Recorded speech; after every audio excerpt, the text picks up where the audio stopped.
When a civilization collapses, we look for someone to blame. We point to corrupt emperors, bad policies, or flawed ideologies to explain the ruin. A society, however, operates like an organism. It is a living, complex coordination system, and like any biological entity, it is bound by the laws of thermodynamics. It has to secure energy, manage internal stress, and physically reproduce its own structure over time. When a human body fails, we don't say the brain made a bad ideological choice. We look at the physical metrics: blood pressure, heart rate, oxygen levels. Societies fail the exact same way. The breakdown is almost always a physical desynchronization of internal vital signs. Researchers measure this anatomy using a framework called the Complex Adaptive Model of Societies, or CAMS. Instead of analyzing a nation's political speeches, CAMS tracks its functional parts, scoring how effectively its institutions coordinate to solve basic survival problems. By tracking how a society physically processes energy and information, we can spot the deep structural drift pulling it apart. We can identify a systemic collapse years, sometimes decades, before the political cracks ever become visible to the public. Every civilization on Earth has to solve the same 8 functional problems to survive, ranging from defense to institutional memory. CAMS splits these functions into 2 distinct metabolic loops operating at entirely different speeds. The first is the fast loop. Think of this as the physical body of the society. It includes hands-on labor, supply chains, and industrial production. These systems operate at the thermodynamic edge of daily life. They must react rapidly to manage immediate, constant material stress. The second is the slow loop. This is the institutional mind. It houses governance, law, and cultural narratives. These structures are built to endure, preserving a society's strategic orientation and providing meaning across generations. For a civilization to remain viable, these 2 loops must stay tightly synchronized. The governing mind has to accurately track the material reality experienced by the physical body. Policies and abstractions have to match the actual conditions on the ground. When they drift apart, the system degrades. If the governing institutions process reality through stale, outdated routines, while the physical body faces rising shortages and friction, the entire structure is pushed toward the brink. As societies mature and become successful, they often slide into a rigidity trap.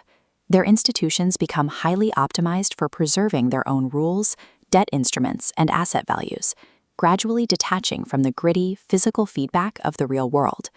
This detachment creates a measurable warning signal known as the scissors effect. It is the clearest empirical precursor to the breakdown of a modern state. The top blade of the scissors represents the rapid accumulation of daily material burden. The cost of maintaining order against entropy rises, and the fast loop experiences severe, compounding friction in labor and production. The bottom blade tracks the simultaneous drop in institutional coordination.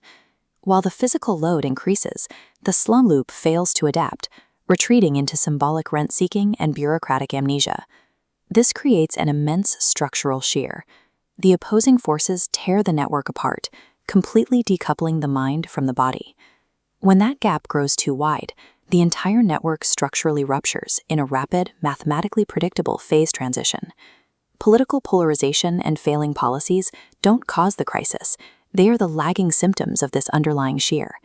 The fracture happens because the society has simply hit a quantifiable thermodynamic limit.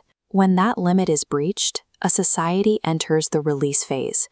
We typically view this as a catastrophic collapse, but in complexity science, it is a thermodynamic relief valve. It is a rapid dissolution of accumulated structure that clears away rigid, dead institutions. This clears the path for the latent phase.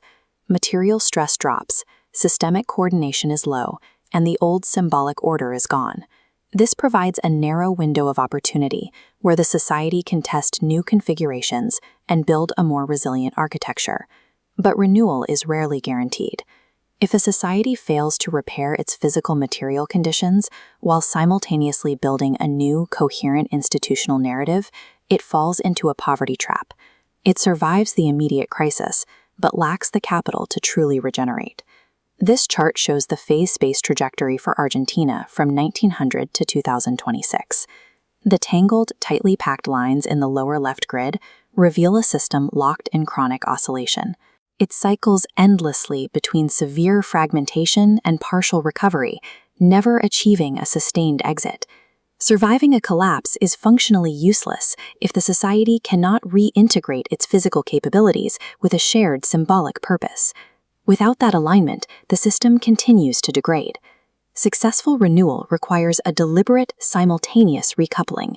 A society has to aggressively reconstruct its physical capabilities, housing, infrastructure, and labor, while simultaneously writing a compelling new narrative for its institutions to follow. France achieved this following the Second World War.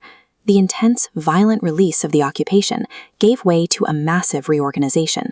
They completely rebuilt key national industries while establishing a new constitutional narrative, quickly stabilizing the state. This chart shows Singapore's institutional trajectory from 1930 to 2025. It tracks a clean, sweeping arc out of the highly vulnerable latent zone of its colonial period, moving directly into the stable, coordinated top right quadrant.